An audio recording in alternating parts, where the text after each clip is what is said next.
तुम्ही गेल्यानंतर काय फरक पडेल बरं या अंतराळामध्ये?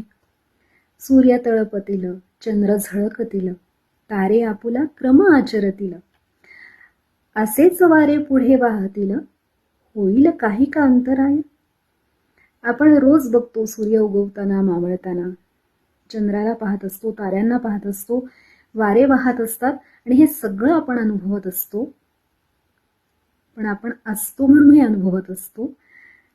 आणि आपल्यानंतर जेव्हा आपण हा अनुभव घेणार नसतो तेव्हा सुद्धा हे असंच होत राहणार आहे, काही फरक नाही पडणार आहे. अंतराळाचं झालं, बऱ्या जगामध्ये हे जे काही ऋतुचक्र आहे तिथे तरी काही फरक पडेल का? नाही.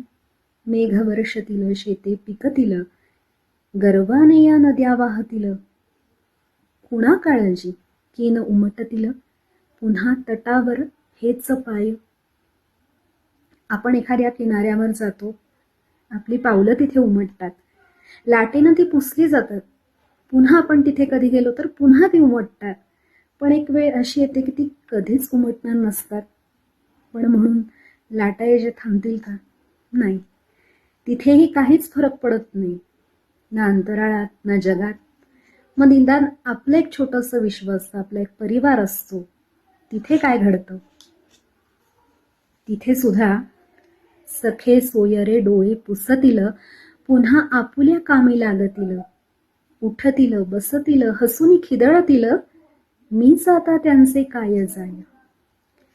म्हणजे ही कविता आम्हाला शाळेमध्ये मराठीच्या पाठ्यपुस्तकात होती, कविता म्हणून. आणि तेव्हा एवढा अर्थ समजण्याचं तसं वय नव्हतंच. पण आमच्या सोसायटीतले एक आजोबा गेले, म्हणजे त्याच वेळी साधारणपणे, आणि त्यांचा 10वा-12वा काही होता. त्यावेळेला सगळे त्यांचे नातेवाईक सगळे सोयरे जमले होते. आणि मग नंतर त्यांचं बोलणं सुरू झालं. म्हणजे अगदी काही सतत कोणी डोळे पुसत राहतात असं नाही ना. तर बोलणं सुरू झालं, गप्पा रंगल्या, हसणं खिदळणं सुद्धा सुरू झालं. आणि बोलता बोलता एक जण असं बोलून गेले, चला या निमित्तानं भेट झाली. मग एक जण म्हणतायत असंच भेटत राहू. म्हणजे त्याही वयात ते मला इतकं विचित्र वाटलं. पण हे वास्तव आहे. म्हणजे आतून जे त्यांच्या उमटलं तेच ते बोलून गेले. आणि हे असंच असतं. त्यामुळे हेच सत्य. आणि मग असं असताना आपण का एवढा लोकांचा बाऊ करतो? म्हणजे तुम्ही कसंही वागा, लोक बोलणारच आहेत. एवढं आपण गंभीरपणे आयुष्य का घेतो, इतकं मनावर का घेतो, असं मनात येतं. तुमच्या आयुष्यातला छोटासा भाग बघून लोक तुम्हाला जज करत असतात. पण याचा आपण किती त्रास करून घ्यायचा? तर आपली जी मनाची शांती आहे किंवा आपलं जे सुख आहे, आपला आनंद आहे, त्याचा रिमोट कंट्रोल आपण इतरांकडे का द्यायचा? त्यामुळे जी परिस्थिती आहे त्याला सामोरं जाणं, आणि अगदी हरिदूत का असेना तो, त्याला तरी का विनमुख व्हायचं? हे होणारच आहे. आणि हेच होत आलंय.